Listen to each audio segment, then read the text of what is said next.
Hey guys, Sean here. Evan? Yes, he is here, finally. After, probably 3 months? Longer than that.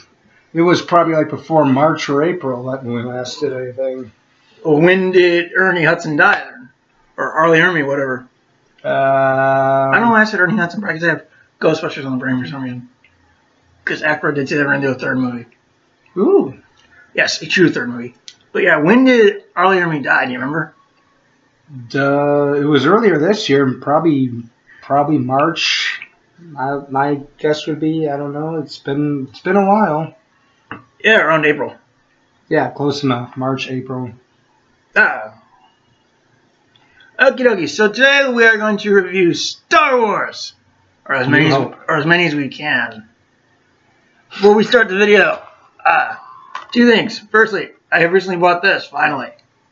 I don't care what it says. I like this movie. Fuck you haters. Secondly, this video is going to be a tribute to Carrie Fisher, Alec Guinness, Kenny Baker, and Peter Cushing. It is sad we have lost all of them. May the Force be with them, always. So, Star Wars Episode 4, A New Hope, originally known as simply Star Wars, is a 1977 American space opera film written and directed by George Lucas. It is the first film in the Star Wars original trilogy and beginning of the Star Wars saga Star Wars franchise. It is the fourth overall, as known as Episode 4. Starring Mark Hamill, Harrison Ford, Carrie Fisher, Peter Cushing, Alec Guinness, David Prowse, James Earl Jones, Anthony Daniels, Kenny Baker, and Peter Cushing, or Peter Mayhew. My damn, that's a lot of people. Film focuses on the Rebel Alliance led by Princess Leia and its attempt to destroy the Galactic Empire's space station, the Death Star. The movie was written and directed by George Lucas. Music was done by the infamous John Williams. Production Lucasfilm before they went to shit. Distributor was 20th Century Fox. Movie released May 25th, 1977, with a original runtime of 2 hours and 1 minute. Special edition is like 2 hours and 4 minutes, I think. Fetch the Blu-ray from that, because it'll have the runtime on there.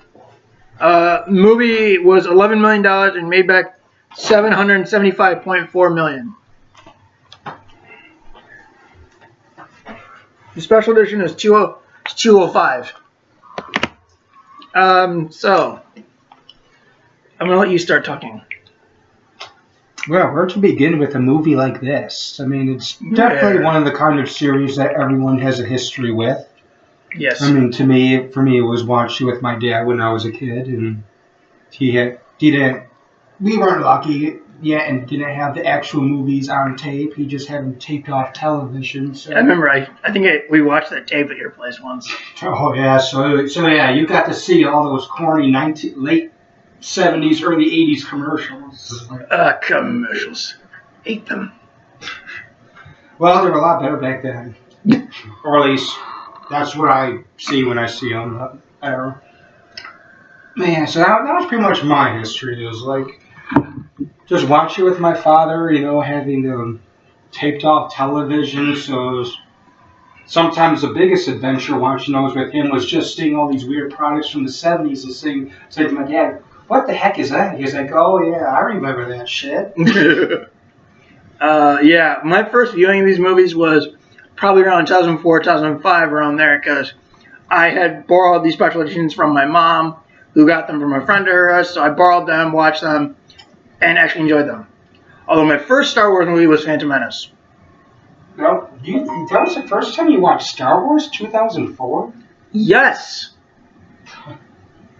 To me, it's like 1994. Well, I didn't have parents who watched Star Wars a lot, I'm guessing. They didn't really watch it a lot. It's just that when I was 3, which is funny, because we actually had the CBS Fox box set, and yet we never watched it. Yeah. So that's the 95 set. Oh, yeah. I think that's what I have. I think I have the CBS Fox ones, or at least the ones I do have. I don't know where all my tapes are anymore. What do you know? I don't want to comment. Man, I mean, it's just hard to know where to start with this movie. It's definitely in the hearts of everyone. It's easily, single-handedly reinstated the sci-fi as one of the go-to cinema genres. Yes, because I heard that this movie was a risk to make. As apparently no one wanted to make a sci-fi big budget movie. I mean, sci-fi was always big. I mean, my dad. But it was only like around with B movies though. Yeah. Not big budget blockbusters. I mean, before this came out, really the only sci-fi movies they had that really were big was Flash Gordon, I think. Planet of the Apes, stuff like that. Yeah, Planet of the Apes is pretty much roughly around the same time, I think. Well, no, 68. That's when it started. Yeah. Yeah, I think 68 was when it came out. Before Star Wars, pretty much the only science fiction movies they had that were big were Planet of the Apes and 2001: A Space Odyssey. Because I think Conquest was 73 though. I think so. So yeah, Apes was 68. Wow. Yeah, that's before this. Those were only things that were really big. Mm-hmm. Planet of the Apes in 2001, and everything else was all B-rated or independently made or foreign. And I mean, I guess you could say Godzilla. I guess is technically sci-fi, and I guess you could say that kind of was epic, at least for the kind of movie made at that time. It's Godzilla. Ooh, Godzilla. Yeah, that 2014 movie. No, just no. No. Heck no. I think I like the one with Ferris Bueller more. And that's a lot of fish. I heard that one was bad though. It's bad, but it's a lot better than the newer one. Because we actually saw Godzilla. No. Because we actually saw Godzilla. Yeah. But anyway, we should talk Star Wars. I also heard in the new one coming out, the actress Godzilla versus King Kong. I remember. Yeah, the actress from Stranger Things, the one who plays the girl. I don't know. I've never seen Stranger Things. You need to watch it. It is good. I've heard it's good, but I've never seen it. I'll watch it yourself. Maybe if they release a DVD online. It is, but you can only get them at Target. I'll figure it out then. But yes, we talk about movie now. Yeah. So, what do we think of the cast? Great cast. Yes, very good cast. And even the people who really haven't been in much or much they would know, like the TIE fighter people during the battles. Like, I mean, I just found out from him the guy who plays Wedge is Ian McGregor's uncle. And I was like, I did not know that, did not see the resemblance. Dude, I only knew that from like documentaries. Still, I mean, it's something I've never known before. And all those I guess you could say side actors. Everyone did a fantastic job in this. Yes, and I will say this: Luke Skywalker may have jump-started Hamill's career, but I think the Joker has defined it. Oh yeah, even if it's only voice acting. True. Because I remember I watched a review for Last Jedi, and someone made like, and Luke will reviews the most shocking plot twist. He's actually the Joker and has managed to travel through time and space. You knew I was going to at one point, and I do not apologize. But it was funny, so no need to apologize. When did he say that? Some guy did it in a Last Jedi review. Oh. I can show you after this. I will record the video. But it's funny. Because, though Hamill is great in this movie, Fisher, sadly, she passed away, but she's great in this movie. I know I'm talking about this a little early, but in The Last Jedi, they have a scene together that I'm not going to lie, I about damn near cried. Yes, I cried during Star Wars movies. Oh. Hey, I cried during some weird ass shit too. But let's talk about Peter Cushing, Grand Moff Tarkin. Oh, great actor, great performance. No one could have done it better. Peter Cushing just has that way of acting where he can play a good guy. I don't mean to interrupt you, but I think it's funny how Star Wars has hammer actors in it. Oh yeah. Cushing, Prowse, Lee. I'm probably thinking of others, but I can't remember them now. Probably. Because Lee does Dooku in episodes 2 and 3. And he played Dracula. And Saruman in The Lord of the Rings and Hobbit. Mm-hmm. Peter Cushing is Tarkin, and he played Van Helsing, and David Prowse was Frankenstein himself. That's what I heard. He was Frankenstein. That's probably one of the reasons why they wanted Prowse for Vader, because he was such a tall guy. Oh, yeah. Yeah, and I'm not sure if you've ever seen the Empire of Dreams documentary, but when they actually were doing tests of Vader, you could actually hear Prowse's accent in the mask. And it's like, because I saw pictures of Prowse, and then I hear the voice, I'm like, there's no way this voice comes out of that man. No. There's no way. But yeah, let's also talk about James Earl Jones, since he is the voice of Vader. One of the greatest actors ever. Yeah, I can't think of anyone else playing this part. So if they're going to keep trying to milk Vader up for all his worth, They better have him. they better find a damn good replacement. Because James Earl Jones, last I checked, is in his 80s. And even in Rogue One, you can kind of tell he's getting up there in age through Rogue One. Oh, But yeah, if they try to keep milking Vader for all he's worth, they better find a damn good replacement. Idris Elba?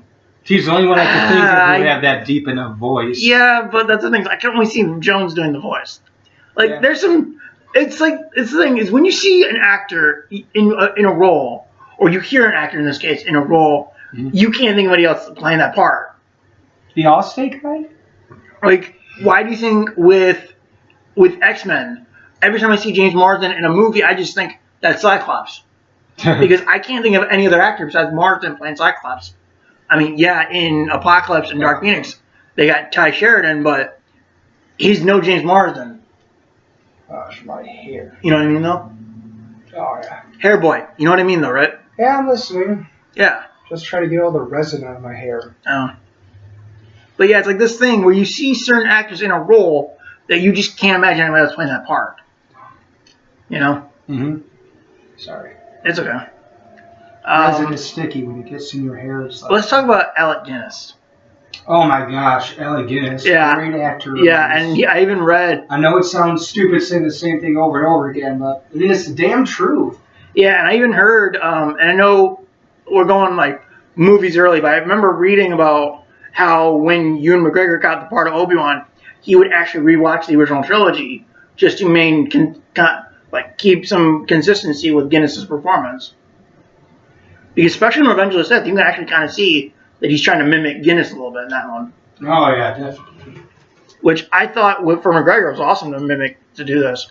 But yeah, Alec Guinness is great in this movie. I'm not sure if you know this, my friend, but the reason when Obi-Wan was killed, that was pretty much made up on the spot. Because originally, Obi-Wan was just going to go back to Yavin 4 and watch the battle. Mm-hmm. Like, originally Obi-Wan wasn't going to play much of a role in the movie left. So, I guess Guinness was like, screw it, just kill me now. Basically. AMM. Pretty much, because that's the thing is he was originally just going to hang back and watch the battle like Leia did. So, Guinness is like, just kill me now. Because he didn't really have much of a role left. But yeah, who else can we talk about, really? Well, I mean, hey... We can talk about the droids. Oh, yeah? Yeah, let's talk about 3PO, since 3PO is pretty much in every single movie. 3PO played by the same actor, actually. 3PO Like, that's the thing is, Anthony Daniels is the only actor to appear in every movie. Peter Mayhew, too? No, Anthony Daniels. Yeah, but doesn't Peter Mayhew technically? Technically, no. Because Peter Mayhew was replaced in Last Jedi and Solo. Ah, that's He stupid. does... No, but dude, here's the thing is why. With The Force Awakens, and I'm probably going to mention it later when we do that movie, since basically what it was Peter Mayhew was having knee problems. Ah. Like, he could barely walk around. And so they had to get a body double, essentially, to fill in certain parts. And according to what I heard, is the body double apparently did more than Mayhew did. But Mayhew actually served as a Chewbacca consultant. Ah, okay. Just like how Kenny Baker, when they did The Force Awakens, served as an R2-D2 consultant. Oh, yeah, I got it. So they still had these actors as, like, consultants on the character, even if they're not playing them. Which I thought was really cool, though. All right. But yeah, Peter Mayhew only does, far as I'm aware, he only does 4, 5, 6, 3, and then maybe bits of 7. He wasn't even... No, Chewbacca wasn't in the first two of the prequel. No. But yeah, he only does 3, 4, 5, 6, bits of 7, and then he's just a consultant, I think, on 8. Still makes And sense. Solo as well, because Peter Mayhew was replaced by a guy named Junius Watanabe, I think his name is. I don't know how you pronounce it, but that's who took over the role of Chewbacca, and then R2 was taken over by a guy named Jimmy V after Baker's passing. Which, yeah, that's sound familiar. And that's why Anthony Daniels is the only actor to appear in every movie. Apart from Solo, because R2 and 3PO don't appear in that one. Surprising. Still kind of find it weird that Anthony Daniels was the voice of Legolas in that old Lord of the Rings cartoon. Okay, so now, but since we're talking about the despecialized edition, what did you think of the effects and the picture from the 70s?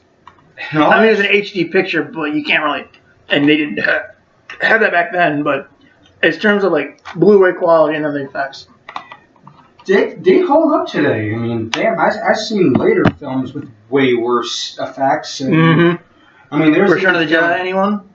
Yeah. I mean, don't get us wrong, we like that movie, and we'll talk about it later. But yeah, those effects don't hold up. At least a lot of them don't. Well, I already told you which one was made way later. They had Barbarians. A movie made like 87 or 88, a good 10 years after this. And 87 was Superman 4, and holy shit, those don't hold up. Heck, the effects in Superman 4 are probably better than the things in time. I'll take your word for it, yeah. Let's talk about the effects and the score. Oh, the score was always amazing. Yeah, John Williams nails it. John Williams does not disappoint. Oh, he does in 2015 and 2017. But I think it's because of it's because of the orchestra, I think. Yeah, yeah. Because the first 6 movies were done with the London Symphony Orchestra. Yeah, I don't know who does Force Awakens and the Last Jedi one.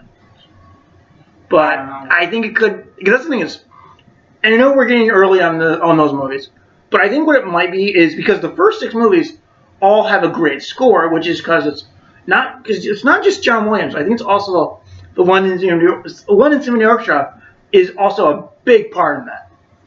You know what I mean? Mm-hmm. That's what I think it might be. And also the music enhances it, which is already a good movie, but since the newer one sucked, the music just doesn't. Okay, but here's the thing, though, dude. To precedence. Here's the thing, though. Like I said in a video that, okay, I said this when I was doing a video for Amazing Spider-Man 2, is that even in bad movies, Hans Zimmer is the best thing in it.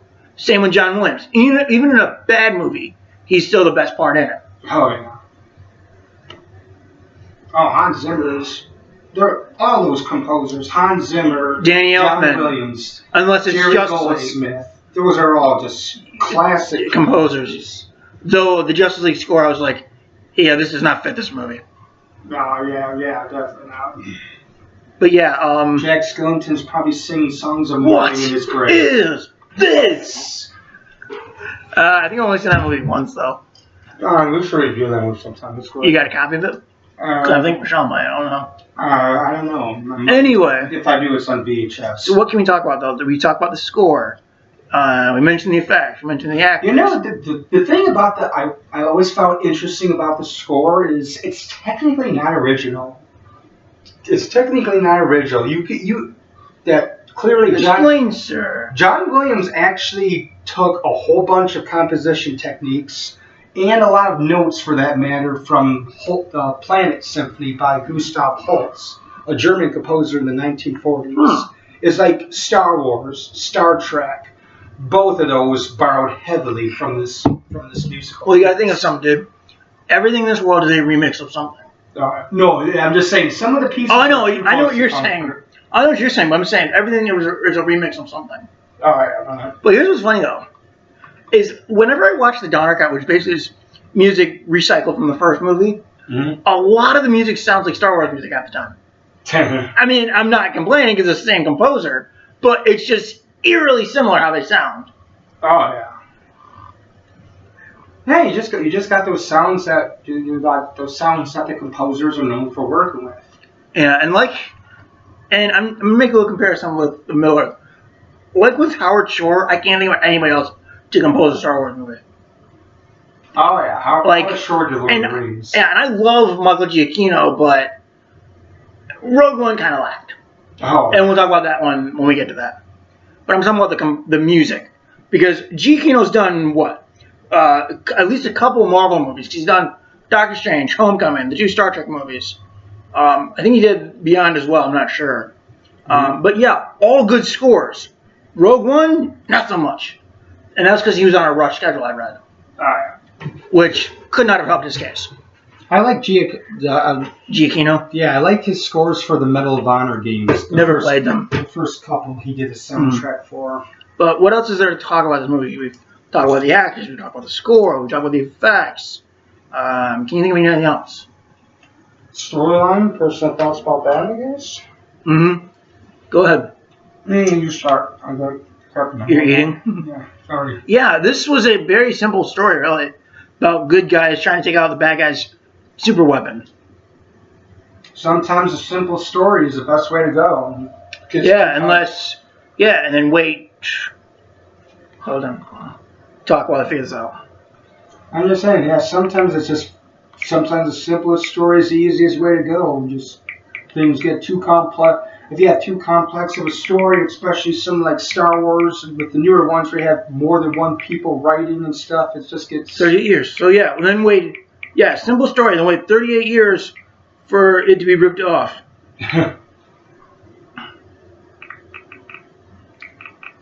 Yeah. Anyway, anything else? Yeah, I mean, for a simple story, it works. I mean, some people say, hey, that good versus evil shit has been done before. And it's all like, well, look at all the movies that use that nowadays. I can't even hold a candle flame to stuff like this. But yeah, I would say I love this movie. It's like, if I were to rank all 10 movies, and that's counting the Disney Kennedy Wars ones, I would say this is probably my third favorite in the series. Let me guess. 1, 3, this? No. 3, 5, this. Okay, I guess that makes sense. 3, 5, 4, 6, probably 2, 1, maybe, I don't know. Those two switch around half the time. And then maybe Rogue One, Force Awakens, Solo, Last Jedi. Because Solo was just boring. Last Jedi was insulting. Mm-hmm. And I'm pretty sure insulting is worse than boring. I don't know. They both have their Oh, I'm just saying, though. stupidness. Oh, they do. I'm just saying that. I'm pretty sure being insulted is worse than being bored. Because Solo was just boring. Last Jedi was insulting. So I'm pretty sure insulting is worse. But yeah, any more we got to say? I don't know. It's just like it's one of those movies that's so classic. You just there's so much you can say, but there's so much that it's like it's been said so many times. It's like what can you add to it? Yeah, what can you add to it? Like this movie's been talked about. This whole entire saga has been probably talked about to death. What can you add to it? You know. So it's like, yeah, what can you say that probably hasn't been said about a million times. I know, it's hard. Yes. That's kind of also one of the reasons I was dreading doing the review for the Star Wars. It's like, I don't know, we want it to be a good review, but we don't want to say crap that's been done a whole bunch of times. You gotta figure, dude, movies we reviewed before have been reviewed by other people probably. Yeah. And we still did them. Yeah, like the Apes movies. People reviewed those already, and we still done them. So you got any more, or can we start Empire? If you're ready to start Empire, I mean, well, we have to give our star review. Oh yeah, the rating. You go first, I guess. I would probably say, like, are we doing a scale of 5 or a scale of 10? 10. Scale of 10. Probably I would say right 8 out of 10. Same, 8. Yes. You're a pig, you know that? I know I am. Shut up. So yeah, we both give it an 8, and now we're gonna start the Empire Strikes Back. Ooh. Sounds like the Empire's mighty freaking pissed about something. Yeah, the Death Star being destroyed. And again, we're gonna watch the despecialized edition. Now that was actually the most well-looking film I've seen out of them. Oh, wait till Empire, then, my friend. Oh, good. Empire. For something that's based on older material, that was definitely the most stunning version I've seen visual-wise. And that's counting the regular Blu-rays and the DVDs? Yeah. Yeah, I think this is still the most stunning version I've seen, and I watched this movie on literally every single format there is. Dude, I've seen every version of A New Hope. So I technically own every version. Because I have the 97 one on tape. I still have to get Empire and Jedi in 97. And that's the one you said that the Laserdisc was pretty much taken from Laserdisc? All of them were taken from Laserdisc. Yeah. I think. Well, actually, the 2006 limited editions are literally the Laserdisc ported to DVD. Wow, Laserdisc. Like, literally, no joke. Well. The bootleg copy looking quality, like literally, I could watch the Empire Strikes Back version of it, and it looked like being recorded in theater. That's how bad it looked. And it's not even anamorphic either. Like it doesn't. Like if you were to watch it on an HD television, it would be like, it would probably be like this, and then you'd have black bars all the way around. Yeah, that's just enough. Because it's formatted to be on a 4x3 television. Wow, even VHSs are better than that because they're formatted to fit the screen. Well, we gotta figure those coming off a Laserdisc, though, dude. Yeah. Those were wild things. I had one of those back in the day for a little bit. It's like, hey, you want a movie player the size of a record player with movies the size of records? Buy yourself a Laserdisc. Alright, so we got any more, or are we gonna start Empire? Let's start. Alright, so we're gonna watch Empire Strikes Back, and we are gonna talk about it after. So, may the Force be with you. Always.